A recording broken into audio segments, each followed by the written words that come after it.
Enter the most private sanctuary of your life and realize it has been turned into a cold, clinical laboratory for your own destruction. You believed you were sharing a sacred bond, but the narcissist was merely conducting a high-stakes experiment in emotional extraction.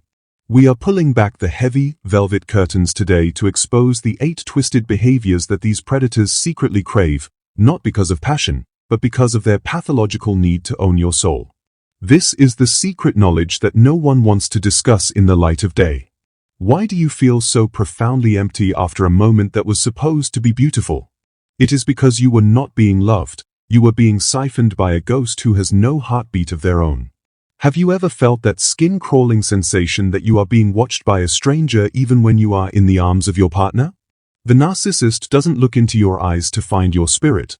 They scan your face like a predator scanning a target for vulnerabilities. They are looking for the exact moment your boundaries dissolve so they can install their own darkness in the gap. The big haunting question we are answering today is, what is actually happening behind those closed doors that leaves you feeling like a ghost of yourself? Stay with me, because we are about to reveal the blueprint of their sexual warfare and why your empathy is the very thing they are trying to weaponize against your sanity. Imagine a thief who doesn't want your money or your jewelry, but the very glow of your life force. That is the narcissist in the bedroom. They use the act of intimacy as a linguistical trap, calling it making love while they perform a surgical strike on your self-esteem. They are frequency pirates who have hacked into your human need for connection. The second the act begins, a terrible thing happens. The narcissist dissociates. They leave the room emotionally while staying physically present to witness your surrender. You are left holding a hollow shell, pouring your golden energy into a black hole that will never be full and will never say thank you. You are making love to a monument of lies. Most survivors describe a post-intimacy chill that feels like being plunged into a frozen lake without a life jacket. 1 minute they are whispering sweet, rehearsed lies, and the next, they are checking their phone or turning their back on you with a coldness that feels like a physical blow. This sudden shift isn't an accident, it is a calculated statement of their indifference. They have taken what they wanted, and now your presence is a nuisance. You are a reminder of the humanity they despise in themselves. The narcissist is addicted to the high of conquering an empath, but once the hit is over, they treat you like trash. You are being discarded in the very place you should be most protected. This is a documentary of a soul heist, and the first twisted act they crave is the performance. The narcissist isn't present with you, they are watching themselves in a mental mirror. They treat the bedroom like a stage where they are the star and you are merely a prop designed to applaud. They need to believe they are the greatest lover you've ever had, but it's not for your benefit, it's for their ego. If you don't provide the standing ovation they feel entitled to, they will punish you with coldness or rage. You are not a partner, you are an audience member being forced to validate a hollow illusion. Their pleasure is derived from your admiration, not the connection. The second twisted behavior is deliberate withholding, a form of sexual starvation used to keep you in a state of anxious attachment. By intermittently granting and then cruelly withdrawing intimacy, the narcissist turns you into a lab rat pressing a button for a reward. They want to see you beg. They want to see you question your own attractiveness and worth. This isn't about a low libido, it is a malignant power play. When they withhold, they are training your nervous system to be addicted to their approval. It is a biological imprisonment that keeps you stuck in the loop of the trauma bond, waiting for a crumb of the affection they once used to hook you. Third on this list of twisted cravings is triangulation. The narcissist secretly craves the presence of a third party in the bedroom, whether it's through a screen, a story about an ex-lover, or a blatant comparison to someone else. They want you to feel like you are in a competition you can never win. By bringing a third energy into your private space, they destroy the safety of the bond. They thrive on the friction created by your jealousy and insecurity. It makes them feel like a god to have multiple people vying for their attention. They are siphoning the competitive energy of your pain to inflate their own sense of grandiosity. The fourth behavior is objectification, the moment where they stop treating you like a human and start treating you like a biological utility. They crave the feeling of dehumanizing a high-vibration empath because it makes them feel superior to the goodness you represent. They might push for acts that feel wrong to your spirit just to see if you will cross your own moral lines for them. If they can get you to do things you find repulsive, they have effectively deleted your autonomy. You are no longer a person in their eyes. You are an extension of their disordered desires, a canvas for their internal rot. They want to see the healer get their hands dirty in the mud of the narcissist's void. Do not click away, because we are about to expose the fifth and sixth behaviors that narcissists use to anchor their darkness into your soul. We are going to show you why they are addicted to boundary erosion and why simulated vulnerability is their most dangerous weapon. This is the secret knowledge that will help you seal the portal of your energy forever. You are not needy for wanting real connection, you are human. But you have been giving your gold to a person who only values lead. We are going to show you how to identify the energy leak and how to reclaim your body as a no-fly zone for predators. The fog is about to lift, and the truth will be blinding. This chapter of the script is your sanctuary of awareness. You have to realize that the shame you feel after these acts isn't yours, it belongs to the thief. The narcissist dumped their internal shame into you during the act, leaving you to carry the weight while they walked away light as a feather. But today, we are returning that poison to its sender. We are handing the shame back to the person who created it through their own pathology. As we move into the psychological breakdown, remember that your empathy is a superpower, but every superpower needs a security system. We are going to build that system today until you are completely untouchable by the ghost in your bed. To understand the psychological breakdown of why a narcissist craves these twisted acts, you must look into the empty basement of their psyche.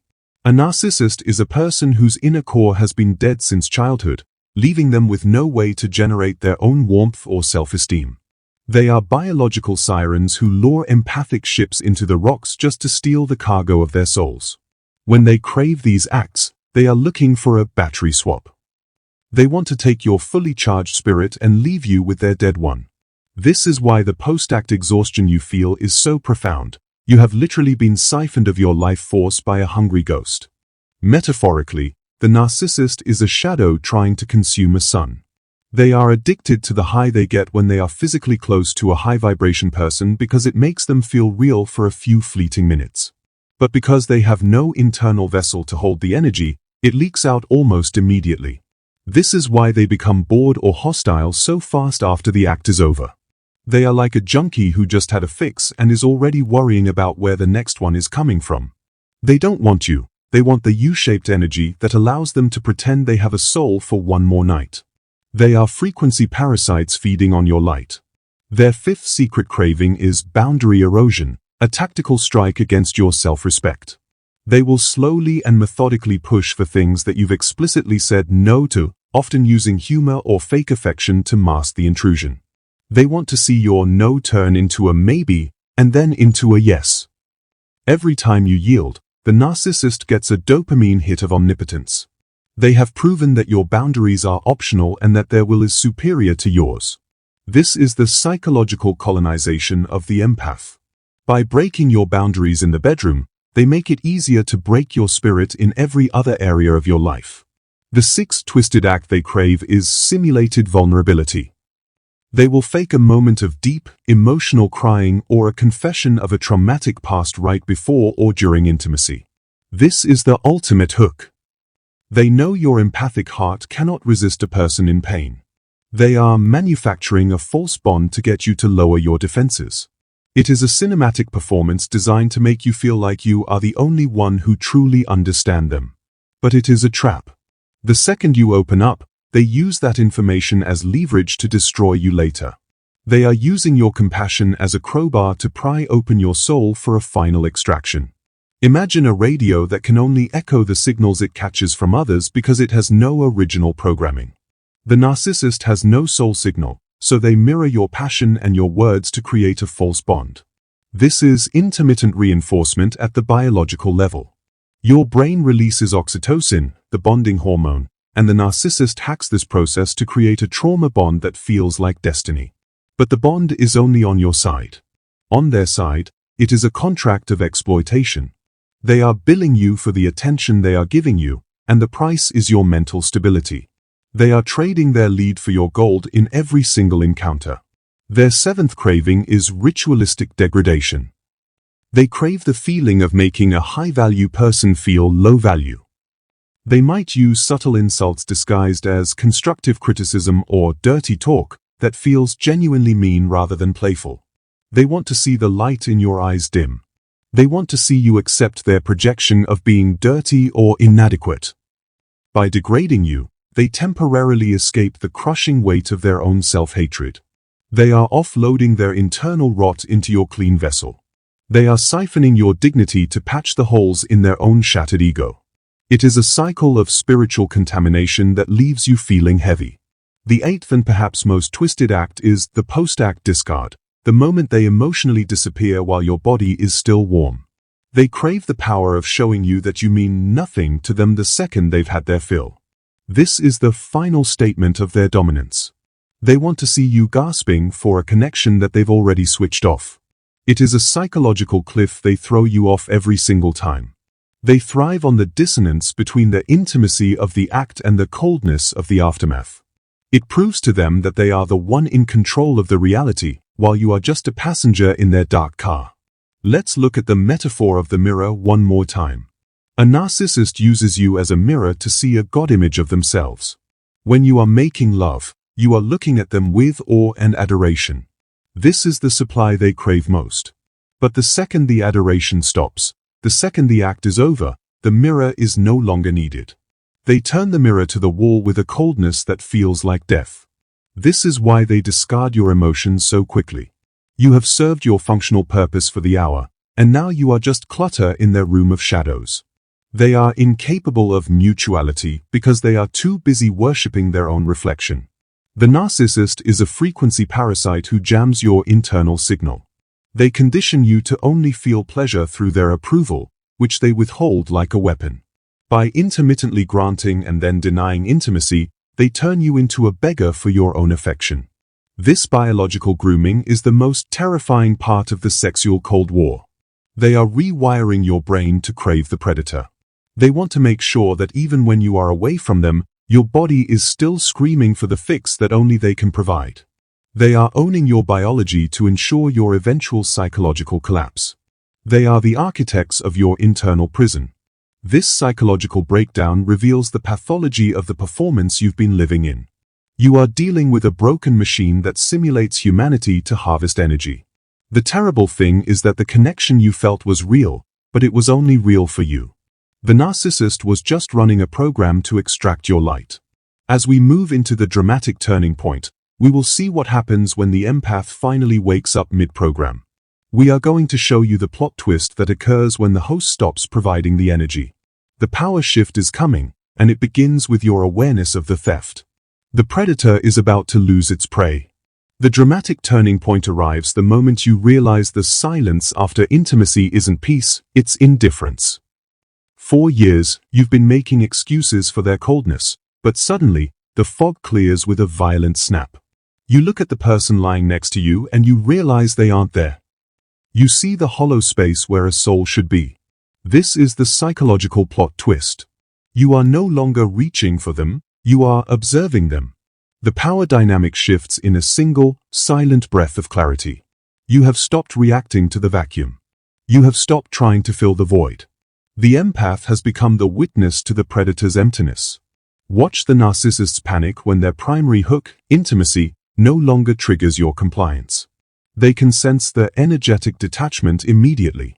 You are still physically present, but your soul has left the building. You are no longer begging for reassurance. You are no longer crying when they turn their back. This lack of reaction is a nuclear strike on the narcissist's ego. They are gasping for the air of your drama, but the atmosphere has thinned. They realize they have lost the remote control to your nervous system. The hunter is confused by the statue. They are losing the only thing that made them feel powerful, your focus. This is the moment of internal sovereign alignment. You realize that your body is your territory and they have been occupying it like an invading army. You feel a cold rage of truth. You reclaim the sanctuary. The next time the narcissist requests access to your sanctum, they are met with a vibration they cannot decode. You are neutral. You are clinical. You are no longer exploitable. The narcissist's manipulation bounces off your indifference like rubber bullets off steel. You have inverted the discard. You have become the one who is unavailable. The predator is suddenly the one who is starving, and they don't know how to hunt a person who is already gone. Detail the dramatic reactor failure of the narcissist's grooming tactics. They try to love bomb you to reset the cycle, but you see the wires. They try to shame you for being cold, but you accept the label with a detached smile. Yes, I am cold. What of it? This total acceptance of the villain role is the narcissist's worst nightmare. They cannot gaslight a person who is speaking the blunt truth. They are frantically trying to restart the engine of your addiction, but the battery is gone. You are vibrating at a frequency of freedom that is toxic to the predator. They are short-circuiting in the presence of your unshakable peace. The plot twist deepens. The narcissist starts to hate the sex because they can no longer control you through it. If it doesn't result in your submissiveness, it has no value to them. They might even start withholding it as a final punishment, but the empath has graduated. You welcome the celibacy. You love the distance. This inversion of the trauma bond is what breaks the narcissist's mind. They are screaming at the wind, trying to provoke a storm in a clear sky. They are obsolete. You are sovereign. The machine has failed, and the prisoner is walking toward the gate. The predator is left with nothing but the echoes of their own lies. They attempt a final malignant hoover through a theatrical crisis or a false illness. They want to see if your empathy is still operational. They want to hook you back into the role of the caretaker. But you analyze the crisis like a coroner. Oh, you're sick? Call a doctor. Oh, you're sad? Call a therapist. By removing yourself from the role of the healer, you have executed the relationship. The narcissist is starving in public. They are exposed as a small, needy child in a grown-up's body. The aura of the Dark Lord has evaporated into the stench of desperation. You are no longer the nurse for their disordered soul. You are free. Show the shift in the energetic signature of the bedroom. It is no longer a battlefield, it is a museum of a dead past. You look at the space and you feel nothing. This total indifference is the final judgment. The narcissist senses this void and it triggers their annihilation anxiety. They feel like they are disappearing because you are no longer noticing them. They lash out with a malignant discard, but the discard is a gift to you. You accept the discard like a winning lottery ticket. You walk out the door and you never look back. The greatest lover is now just a minor glitch in your history. The sun is rising. This is a psychological shift. You forgive yourself for being a human who wanted to love. You release the shame that was dumped into you. You realize that your body was never dirty, it was just used by a dirty spirit, and now that spirit is exorcised. You feel a surge of internal heat that is pure and clean. You are healing at the atomic level. The trauma bond is evaporating like mist in the sun. You realize that the relationship was a dark initiation that forced you to find your strength. You thank the pain for the power it created. The empath has become the alchemist, turning the lead of the narcissist into the gold of sovereignty. This is the moment of total detachment. You see the narcissist as a data point. They are no longer a person, they are a symptom of a sick world. You feel a detached pity for the ghost they have become. The turning point is absolute. You are inhabiting your own life with an intensity that is terrifying to the weak. You are radiant. You are steady. You are home. The power shift is complete. You are the master now. The narcissist is just a distant noise in a quiet universe. You have reclaimed your soul and locked the vault. The predator is gone, and the sanctuary is finally your own again.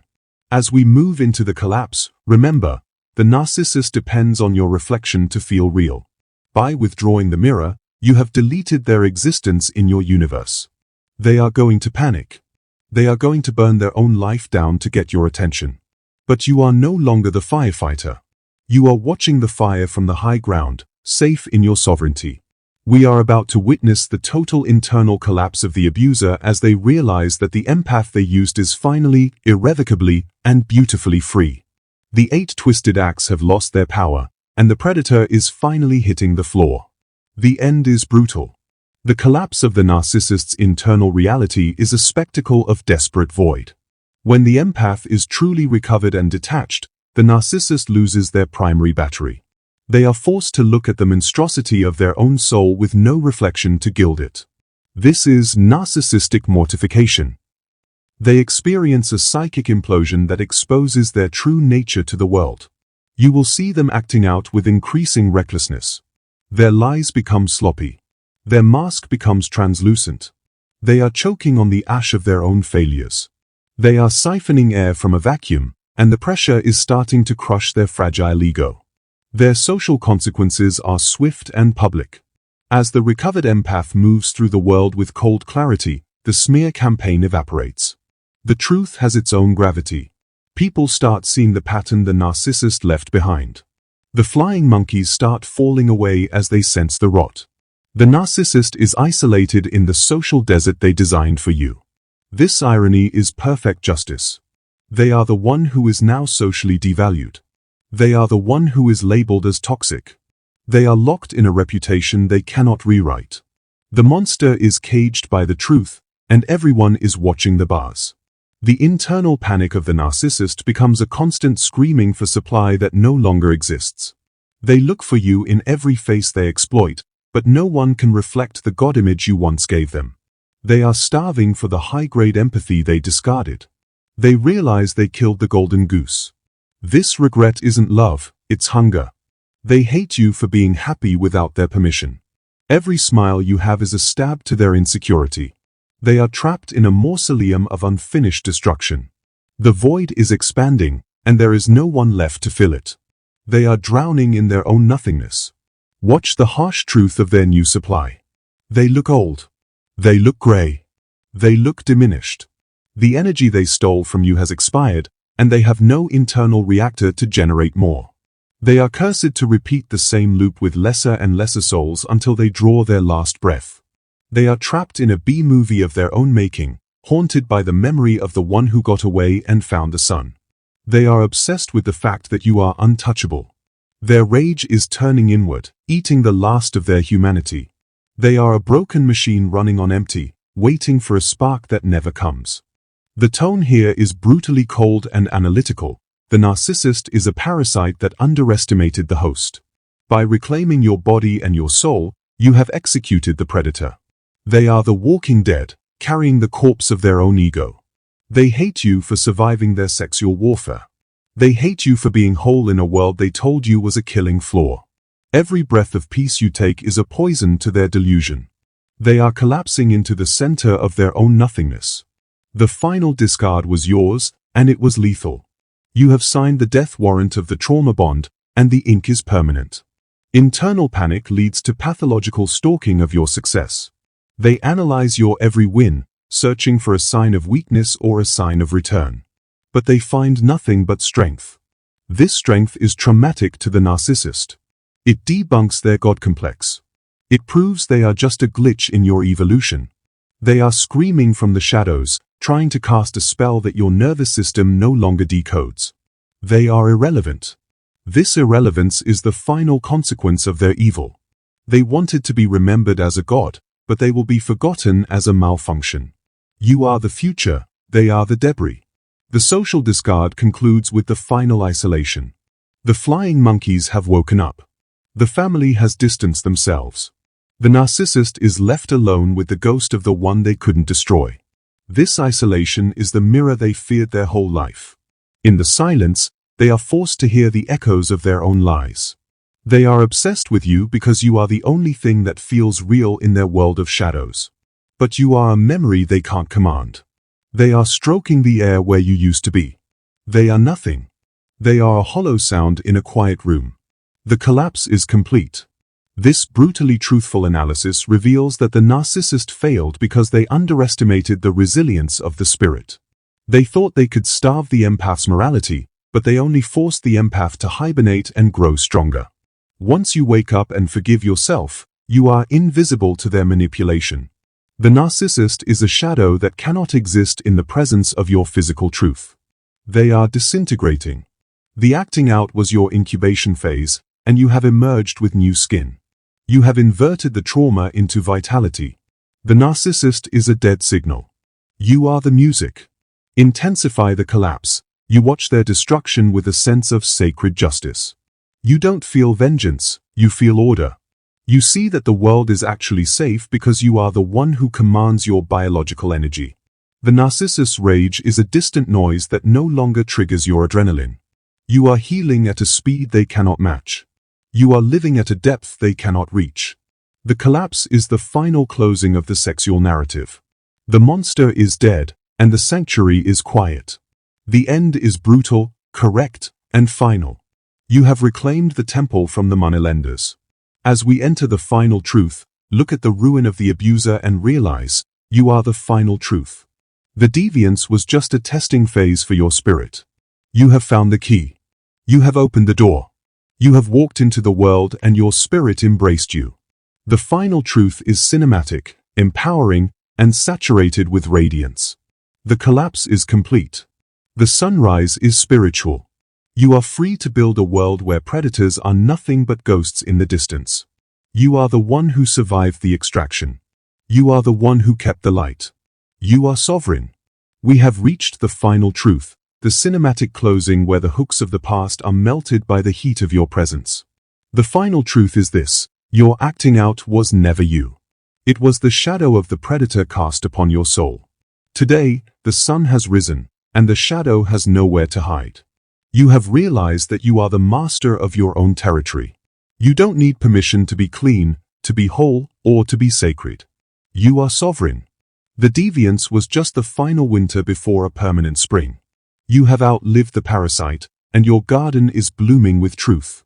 Emotional closure comes from the absolute knowledge that the narcissist could never own your spirit unless you agreed to the contract of shame. Today, you are tearing up the contract and burning the pieces. You are closing the case file on the predator. You have realized that their requests were confessions of their own hollowness. You are moving. You are evolving. You are no longer searching for healing from predators. You are healing yourself by the fact that you can feel, you can forgive, and you can stand again. The verdict is total independence. You are the judge, the jury, and the free man. Healing is the cinematic slow burn of spiritual re-entry. It is the feeling of the light reaching the bottom of your soul, the sound of your conscience as a steady drum, and the sight of a future that is pure and open. You are reprogramming your biology to expect safety. You are learning that empathy is a spiritual superpower, not a weakness. You are finding your soul in the stillness. You are building a life that is so authentic and so rich that the memory of the narcissist feels like a B-movie you watched in a different body. You are the sovereign of your own destiny, and the stars are clear. Empowerment is the quiet strength of the empath who refused to stay defined by the predator. You have seen the bottom of the abyss and you brought back the fire to light your own way. You are unshakable. The narcissist's screams from the shadows are just background noise in the symphony of your life. You have changed the frequency. You are tuned into the voice of the universe, to the pulse of the earth, and to the truth of your own value. You have reclaimed your power, and you are using it to heal the world around you. You are a warrior of the light, and your shield is made of truth. The final line is being written in the light of your new reality. You are part of a global awakening of sovereign empaths who are retraining their spirits to reoccupy the world. We are collective strength. We are spiritually invincible. The narcissist's obsession with your body was the last stand of a dying parasite. The age of the predator is ending. The age of the authentic is beginning. You are a pioneer of the soul. Your voice is a siren of truth for others who are still in the shadows, waiting for the signal. You are calling them out of the dark. The era of the host is over. Imagine the final scene. You are standing on a mountain peak at dawn. The wind is blowing through your spirit, cleansing the last traces of the abuser's shadows from your skin. Below you, the dark valley of the narcissistic trap is dissolving in the light of the new day. Above you, the sky is exploding with colors you can finally see again without a filter. You are whole. You are complete. You are indifferent. The narcissist is a name you can barely remember and a face you no longer recognize in the crowd. You breathe in the clean air of freedom, and you never look back at the cage. The narcissist is now a distant ghost, stalking the ruins of a mind they tried to burn but only succeeded in tempering. They are screaming at the wind, begging the dust to become the host again. But the dust stays dust. You are flesh and blood, you are light and fire, and you are moving at the speed of joy. You have found your tribe. You have found your peace. You have found your soul. The acting out of the survivor was the cocoon of the butterfly. The credits are rolling, the theater is empty, and the light is permanent. You are the masterpiece. This is the final truth deliverance. The narcissist tried to kill the empath's morality because they were terrified of what would happen if the soul saw through the grooming and became sovereign. They wanted to keep you as their internal slave, but the slave exploded into a king. You are magnificent. You are unstoppable. You have won the game by walking off the field and taking the ball with you. You have ascended beyond the manipulation. You are the truth, you are the way, and you are the life. The deviance was the fog of the predator, and you have become the sun that burns it away. Reclaim your space. Reclaim your voice. Reclaim your right to walk the earth with confidence and dignity. The sexual killer, the psychological parasite, and the emotional arsonist have no power here in the presence of your light. You are generating your own frequency now, and it is a frequency of freedom, justice, and radiance. Use it to warm your own life. Use it to create beauty from the ashes. Use it to love deeply with others who vibrate at your level of truth. You are a generator of universal light, and the grid is restored. The connection is finally real. The narcissist pushed you into the dark to break your spirit, but they accidentally showed you that an empath soul is made of the very light that can melt even the heaviest chains of shame. Go forth and live with the intensity that was meant to be yours all along. The act is over, the mask is shattered, and you are finally, irrevocably free.